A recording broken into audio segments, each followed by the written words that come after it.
Well, for luck, do you Baluwa I Tamibe television near Wilfred Cafe. Atamani tiena bin ko bok lok mo machichiak makwaro jima chile dek ma wanena kubidi a social media a platform ba pat. One of the social media mati common and it's too easy to access the kinkar man a TikTok ma pull down they do record in 5 seconds, 1 minute, 2 minutes, 5 minutes, 6 minutes, 10 minutes, depends on length of a discussion. So goodbye here to express their views.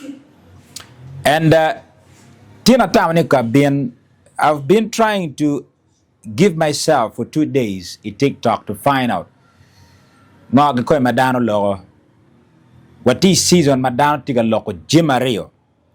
Dadiga loko singles. Beru single. Dadiga loko unmarried. Dano tiga loko sex. Dano tiga loko disease, no sickness. Dano tiga loko jeme moko mati related kom kwa pa dano. Barata mani tien kwa bien kong pera kena a tem kong kelo lokman in a different perspective. Machalo ngat batiki ngej manonak ikom jima man. And I believe you'll help me to engage yourself. A comment section my Tamibe TikTok and then Tamibe television and other platform we're going to address the issues magobe tieni. Acholi yam chan mawan da oberu ki dan bogo mano mar beru inget gi dok beno no gi puonyo ma tek ma de wang o watiki types of dana rio mono gi puonyo dana wang o watiki kweri wa nyulu dir ma da ma go nywale wegi wa watiki mege wa ma da nyu dayo ki watiki wayo man lumegi wegi wa giano no gi puonyo wa ma tek ma de kiet ma mira dano bet kwere ki kiet ma ka ini miro beru la cho makwiri o mirini kwa kwere chi wabir ki kero menano jima pol chi wano puony bene ye nero beno beru tie ka mi puony kido tiana we matina mano gi data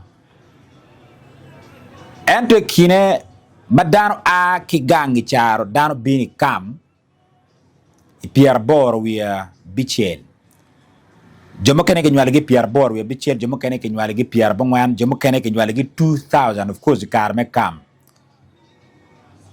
donc tien right to twal kilo tien ma ke nywale gi 2000 of course alu me puony ma chon ni pe guru komgi at least ka gwage ki nywale kene ka Pierre Bongwan new 80s gi kenyo o dokke de ping kari beti don e kam nye kwa e kam nye no dao ki kam be puony ma chon no olo initi kwere man no kili wa poka ma dit mukar kakar ni puony ma no yam chon dano puony ni kari beti lobo no pio don to twal ento puony no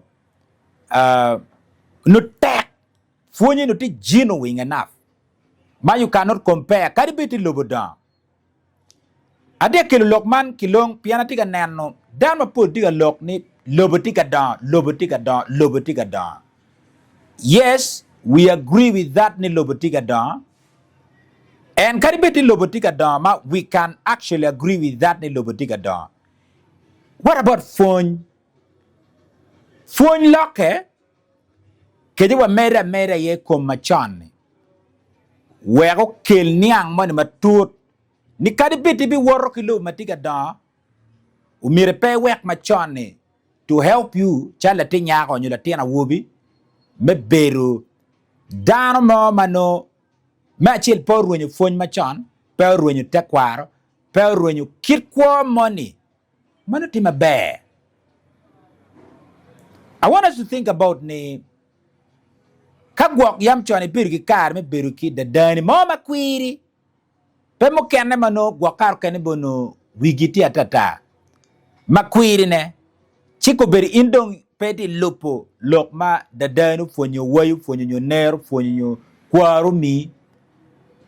Then it kwa ma it's not pure naturally. Manem chalo dano ma kireti ati. Eno mirwana blaming nga. No mirwa blaming nga ke come.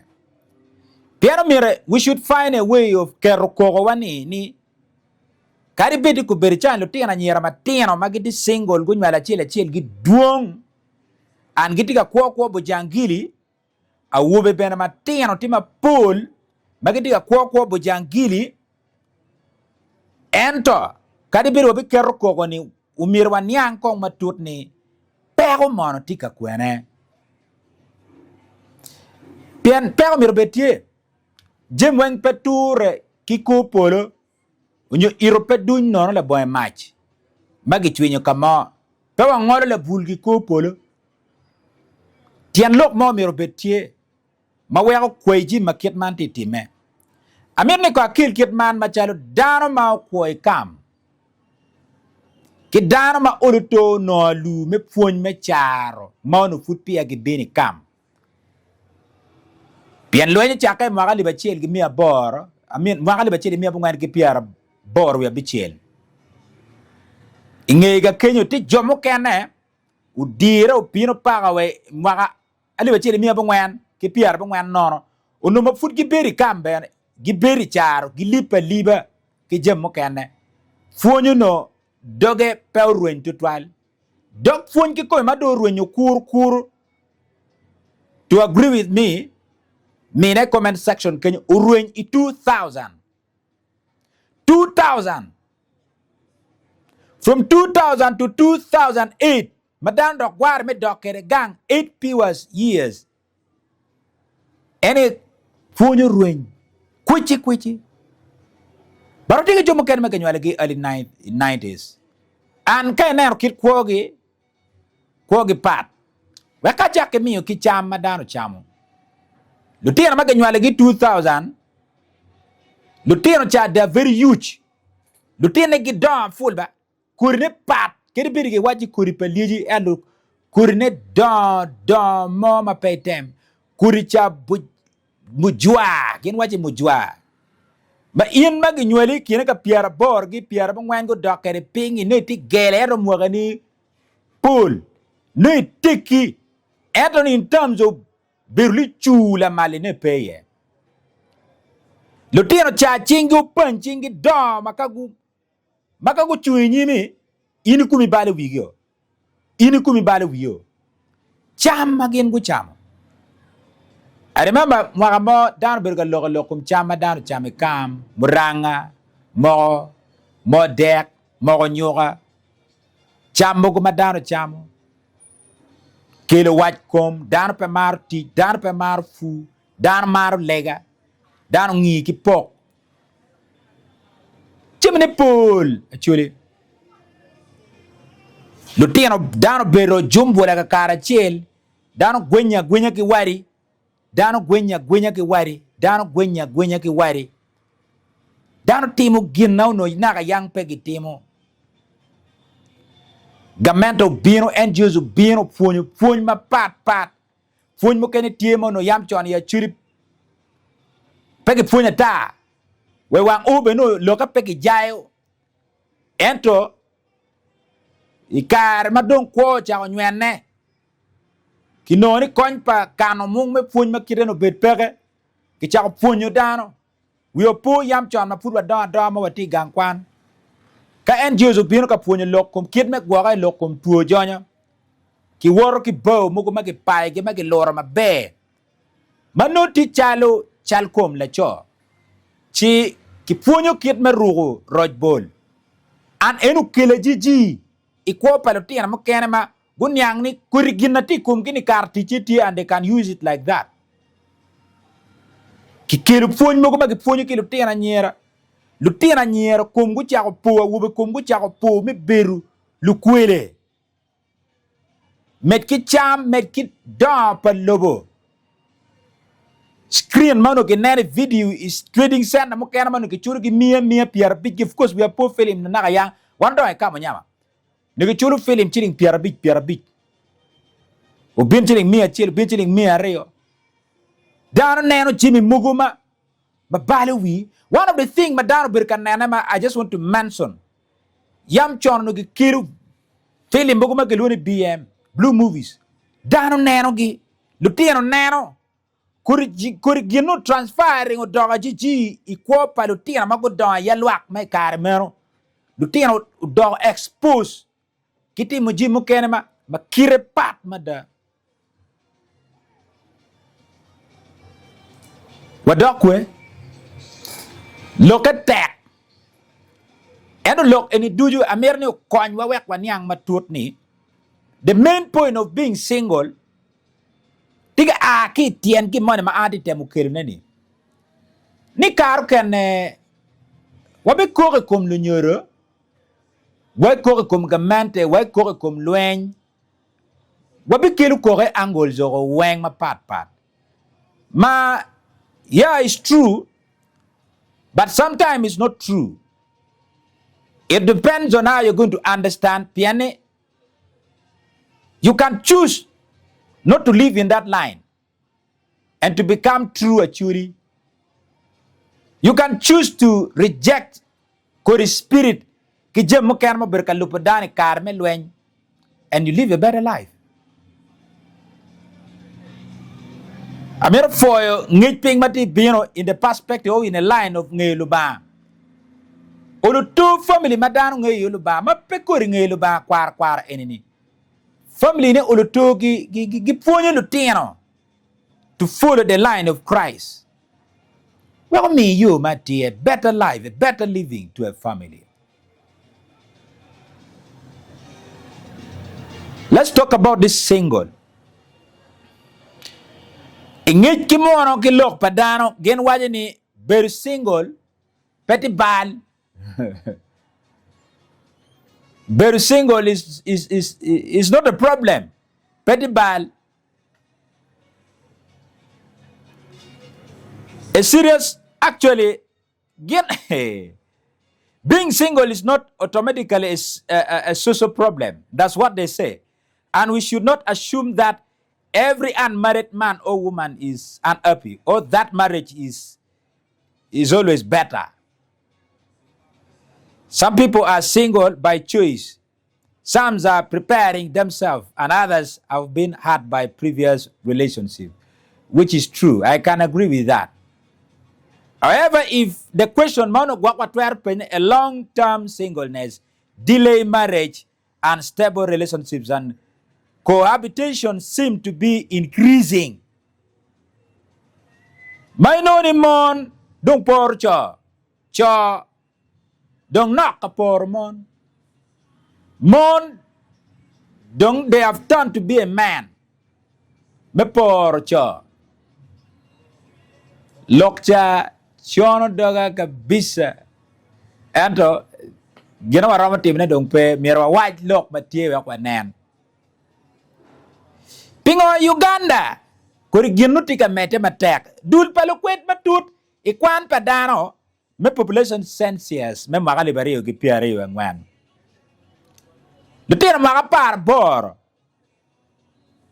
giti wai percent piar bitana bichel mano gunyo meo percent piar yo we bichel tana bich cohabiting percent pa we bor tana bichel joma dek mani dong donye nyom kulu we an kulu gi nyom wane nyom never percent par bor tana bero joma nu gitie kien ping magen gu ket to ko dong bene kur dong kenyu ket percent rio tana bor monto ti percent not tana bero cho ma pere dok ko berchane gen go la ko tam ni wan dong ba we are free to use our body like in terms of masturbation, in terms of jomatiki chane mako donyo homosexuality percent do tie be bakan ba not anario pe Pego ni eni weng mo ka wan ner mo. Tiga bino petian lo ngo.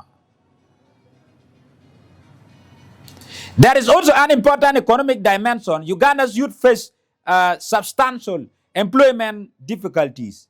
Kiwai lokum teach beno donyo kakany. UBOS report youth unemployment of 17.9% among ages of 15 to 24, while 50.9% of youth age of 18 to 30 were neither employed in education nor training. Now, where? Man betikin look muken matek. The matters that matters, of course. Marriage requires more than romantic feeling. I'm telling you. It requires responsibility, incomes, housing, emotional maturity, and the ability to build a household. And again, I don't mean we are do tactful. It does not require only a romantic feeling. It requires responsibility of which could be dama pol getting a responsibility. Income chana mir berje be ni teach be pere pasane down buong ma pegi teach. O te be pere vurte baranda. Icha nyum nini. Emotional maturity no kit macher down no mir be pere mai take ma pe da. Then ability to build a house. All gang mir betie. Gen madong ko bertian cherti kilo pere ne weng ma wanti anane ko be chane. Ma chel economic pressure. Many young men feel they cannot marry until they have a house, stable income, business, or property. Young women may also delay marriage because they want financial independence. When a person depends years struggling economically, marriage can begin to look like an additional burden rather than a partnership. Lim ka pega ting down to meniningdo. Chane ti dog tuan ti mama. Kai tutte pe lugi mara ma poli tiu chene petit bino antik petit bino. Dong inera nyom dong chat tuan pego mo beri ot dong chat kun yet kun gina no mere dano mere bet career. You a man of 30 years pretty single. You are lower jail. A woman of 30 years you are like jail waka. You just want to be stable with your own life. And ye pego maruti no. Maria wanero fear of failed marriage. Luor ni nyom eni petwar check. People see divorce, domestic violence, infidelity, alcoholism, abandonment, and financial conflicts around them. Some begin thinking, why should I marry when I can see what marriage is doing to others people? The fear can become stronger than the desire of companionship. I don't know you mean mo kuna nero ukelu gi kuja do bok chingene da wache ko wa do ni ning yi kura tabi ye wagi nyige piana nan chalo ni bal medit ma petware joni goy bok ching kuja ko ga kelu da ma chali po kelu di war be goy bok chinga kany ma peberong yot. And look in kelu jima do we down the trauma do you be down to the extent mama logo get mandong logo dog tag ma pedung gute. Changing expectation. Modern relationships often carry expectation that previously generation did not have.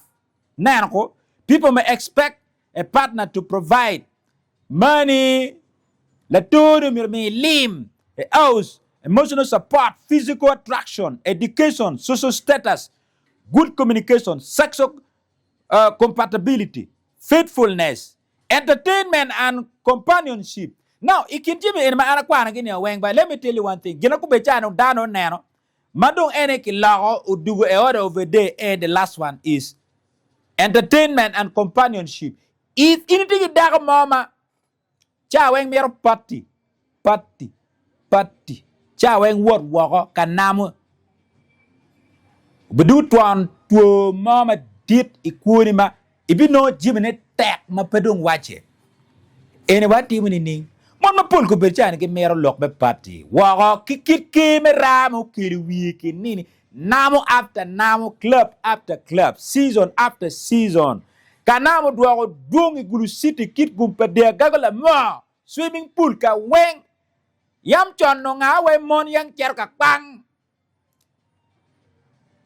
Tiene lo do da wa pok pero ku berichani weekend weng ali ba page mi wata kwang kilo tieno fiet mirke nang pok mirke mut entertainment mujiko mirke go chim ching tiga ken smartphone na wele tak Snapchat ketika maku neka kan TikTok kiru wie. Ay. Entertainment and companionship. Kelo lok ma pull. So being faithfulness do dog attack. Because these are the things. Mano miriki team ki sexual compatibility don't peke. Good communication don't peke. Social status don't peke. Education don't peke. Kwan don't peke. Physical attraction peke. Emotional support peke. Money don't dog one woo me petu pere. But I just want to nani olo toka wana me nyama loki. In loop and mod wek wana nani wa bogo loki we giki. Me angwan watigi individualism. Traditional Ugandan communities place considerable emphasis on family, relatives, and community responsibility. Urbanization, social media, and modern lifestyles have increased individual freedom. That has positive aspect, but it can also be produce an attitude of I don't need anybody. I can live for myself. Look, madano good generating. I don't care. I live my own life. After all, what? I have money.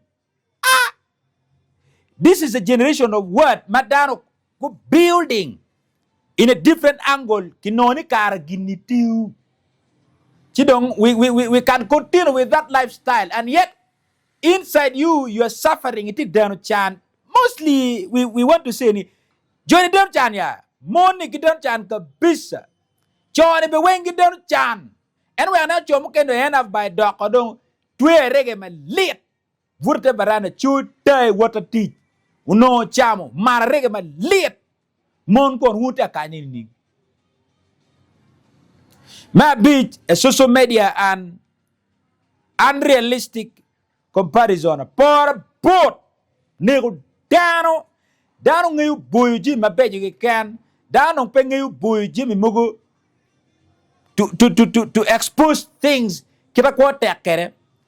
Dano mau video malengi can video mabeji eri tio bayane TikTok tio bayane TikTok.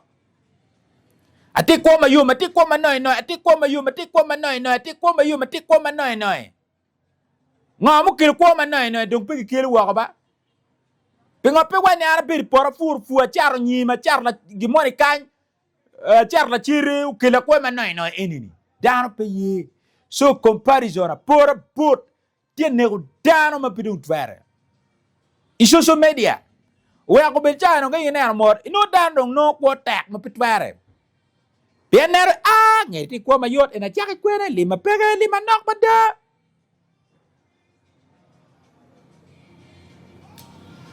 Lok eni lok mo matek wati ki poin maduong. Por nyom ki jam mukene ko bechan ka ini nen we lack of preparation for marriage. Achuri yam chan we po ikar ma ki poin ma ki wani ka ina mero dak me no dak ma be. Ini cer gang bolu nyuni ci wayni dawda no eno mi lim cin be no ti ma tek oli fur por gwan mo tie bra mo tie kabi mo be no tie ka inde ti nyoro te gwa aba pa mo ya account ci tere nyuro nyimdu nyoro ci ki kwanya die ki ya kul ki ray le di ki nga ki ni wochi ki ni por ba endo non this is the outcome. Patu kiri we ke cer ka nyum nuk dago merki go pati gangi ki de pati decoration system comme wile tek ki tim nga kers gi bungim you spend almost chene makar chene meter nyum chene me pati ki can no you spend like 20 million latin na cho mo ner way dago ma mer nyum ni pe ki chene football karga ne yu million bi ki de ngwan mo ni merti mul kere assessment ma pino bur dong we million pa dia pa fudi dia ngwane ken ke merite nuju ka don right no bi je bi che bier do de ken Bale with dano lokom nyom choti single monte single. Med ki other frustration mo kaya naman utikin paying magwakaro kaya we get it from somewhere else. Piano mon ngage no begitiken you. Look at that. Any look mama tek ma pegute. Society often prepares young people for examination and employment, but give them very little preparation for choosing a spouse, communication, conflict resolution, financial management, parenting, sexual responsibility, emotional maturity, forgiveness, dealing with extended family, maintaining commitment during conflict season. Those are things makubirchana peke yumukidano. Kichwani mera tin cher gang kwan kat penyi cher senior cher university. Inung teach. But no dana la tin yaw gela tin na cho go lacking all these things mama kwana gini. Choosing a spouse. Ino la cho mo berini no dag mo berini. Communication ki kupe ke loni mon nyeru lok cho mo kene nyeru lok mabali wiu. Conflict resolution what yo perne ninko pino. Financial management team what you can ning. Parenting kin me gwa wek ini bit kom la nyurugi kome. Sexual responsibility look ma take ken.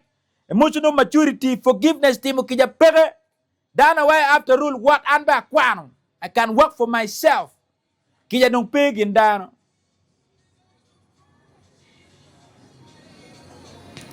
Now, wabinonga kan. Why are some people actually happy being single? Jomo kene igi yom me beri single petian lok mo knock kakany. Freedom. Adia gonya ba anadia gonya gera be yela ba diga ba wit look nyoma diga ba wit be yela. Financial independency lima jamu kena. Lima ane doro pedak.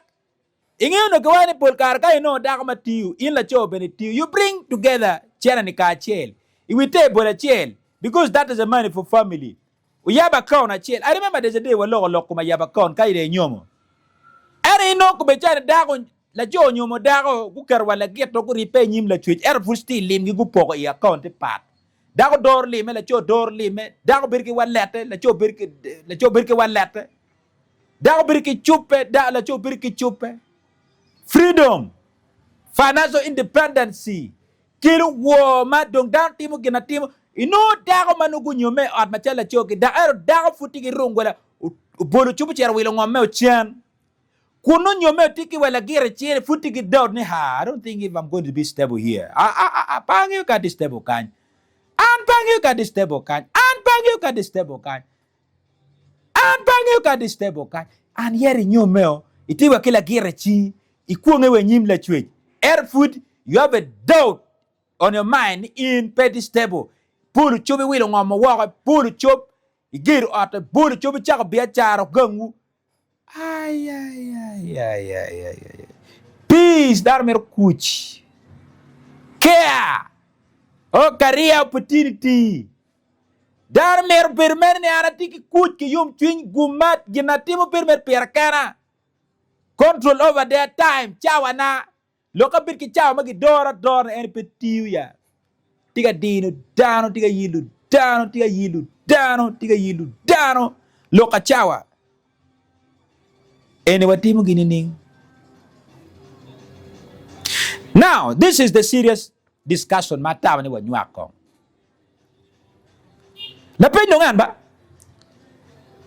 What happens if the problem is never addressed?